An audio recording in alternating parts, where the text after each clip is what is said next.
Hi students. So data types ante manaki it specifies type of a variable. So మనం type of ఏ వేరియబుల్ని mention చేయడం కోసం data types అనే topic use చేస్తాం. So నేను already C లాంగ్వేజ్లో డేటా టైప్స్ గురించి క్లియర్ ఇన్ఫర్మేషన్ ఇచ్చాను. సో ఇప్పుడు ప్రజెంట్ జావాలో ఎడిషనల్గా వచ్చిన డేటా టైప్స్ ఏంటి, ఆల్రెడీ ప్రీడిఫైన్గా యూజ్ చేసిన డేటా టైప్స్ ఏంటి, so how many data types in Java అని చెప్పి మనం చూస్తున్నాం. So first of all data types means it specifies type of a variable. So variable టైప్ని మెన్షన్ చేసే వర్డ్ని మనం డేటా టైప్ అని మెన్షన్ చేస్తున్నాం. సో డేటా టైప్లో ఎన్ని టైప్స్ ఉన్నాయి అంటే first of all data types is categorized into two types. First one primitive data types and second one non primitive data types. Okay, so primitive data types, non primitive data types two కేటగిరీస్లో మనం తీసుకుంటే primitive data types means built in data types. So వీటిని మనం predefined data types are built in data types అని mention చేస్తాం. Non primitive data type means derived data types. So again primitive data types categorized into two types: numeric, non-numeric. Okay, next numeric lo again integer type and floating point type. So next non numeric వచ్చేసరికి character type.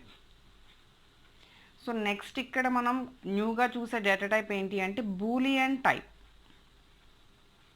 Okay, next one non primitive data type. What are the non primitive data types? Only we are having three data types. Three data types are non-primitive data types or derived data types: classes, interfaces, arrays. So ఈ three data types కూడా మనకి derived data types. అలానే ఈ data types మనకి primitive data types. So C లాంగ్వేజ్లో same ఎలా అయితే use చేసామో సేమ్ ఇక్కడ కూడా మనం డేటా టైప్ని సేమ్ అలానే యూజ్ చేయడం జరుగుతుంది. సో ఇక్కడ సేమ్ అక్కడ how many bytes allocated to each and every data type అని ఎలా మెన్షన్ చేస్తాము. సో ఇక్కడ కూడా మనకి ఈచ్ అండ్ ఎవ్రీ డేటా టైప్కి సైజ్ అలికేషన్స్. సో ఇక్కడ సైజ్ అలికేషన్స్ ఏంటి అంటే మనకి ఈచ్ అండ్ ఎవ్రీ డేటా టైప్కి నేను లీస్ట్ నుంచి హైయెస్ట్, అలానే మనకి టైప్ ఆఫ్ డేటా టైప్ని బేస్ చేసుకుని నేను ఇక్కడ సైజ్ అనేది మెన్షన్ చేస్తున్నాను.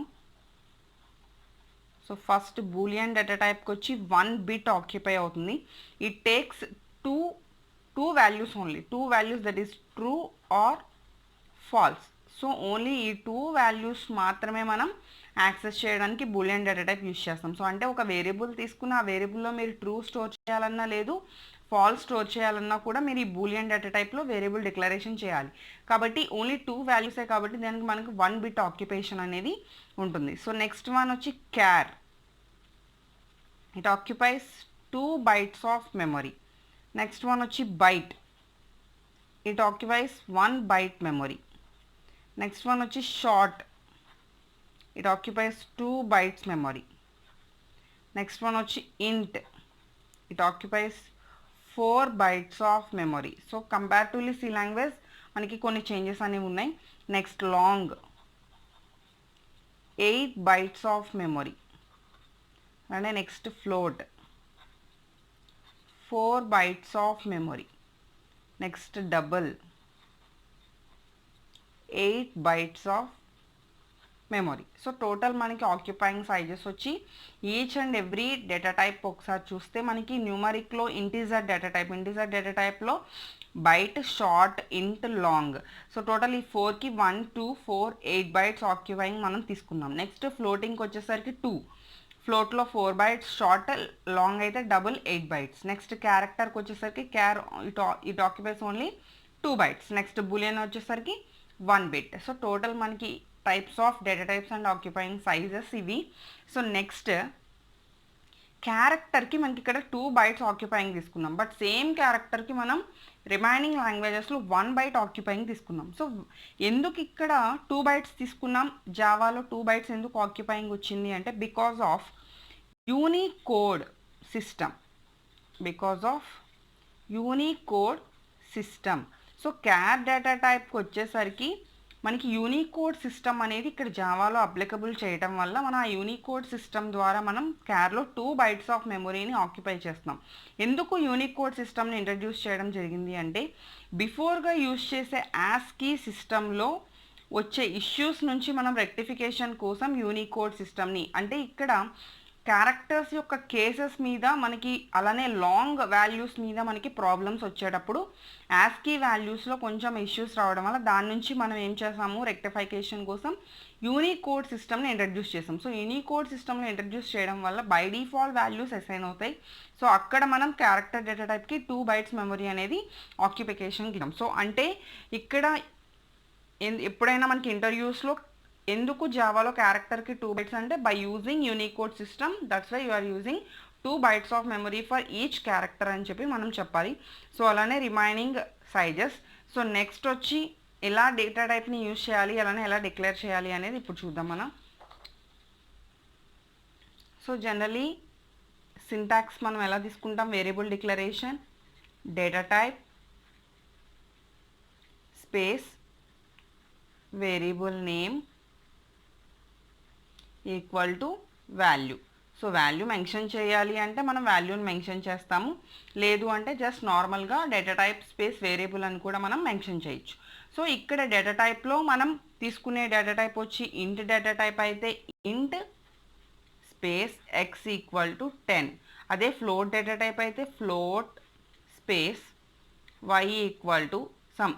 సో ఆర్ ఏదైనా సరే pi equal to 3.14f.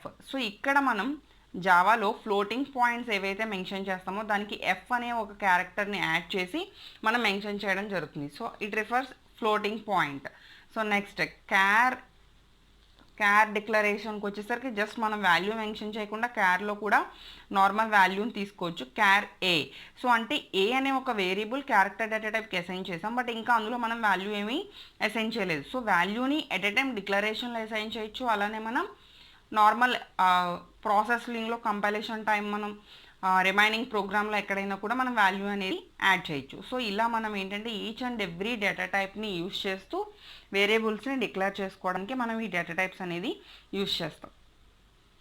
So next ఇంకొక డేటా టైప్ మనం యూజ్ చేస్తుంది బూలియన్. సో బూలియన్ సిఓ అనే ఒక వేరియబుల్ తీసుకున్నాను. సిఓ ఈక్వల్ టు నేను డైరెక్ట్ అసైన్ చేద్దాం అనుకుంటున్నాను. By default it stores false. So ఇక్కడ ట్రూ ఆర్ ఫాల్స్ కాబట్టి కంపల్సరీ మనం డబుల్ కొటేషన్లో మెన్షన్ చేయాల్సి ఉంటుంది. So boolean CO equal to false అని చెప్పి నేను మెన్షన్ చేశాను. సో మీకు ట్రూ కావాలంటే ట్రూని అక్కడ మెన్షన్ చేస్తారు. సో ఇలా ఓన్లీ ట్రూ ఆర్ ఫాల్స్ మాత్రమే మనం ఈ బూలియన్ న్యూ డేటా టైప్లో యాక్సెస్ చేస్తాం. So these are data types in Java. సో ఒకసారి మళ్ళీ అగైన్ చూడండి, ఇక్కడ మనం నాన్ ప్రిమిటివ్ అంటే యూజర్ డిఫైన్డ్ డేటా టైప్స్, ఇక్కడ pre defined data types. Total మనకి అవైలబుల్గా ఉన్న data types and its sizes. Thank you.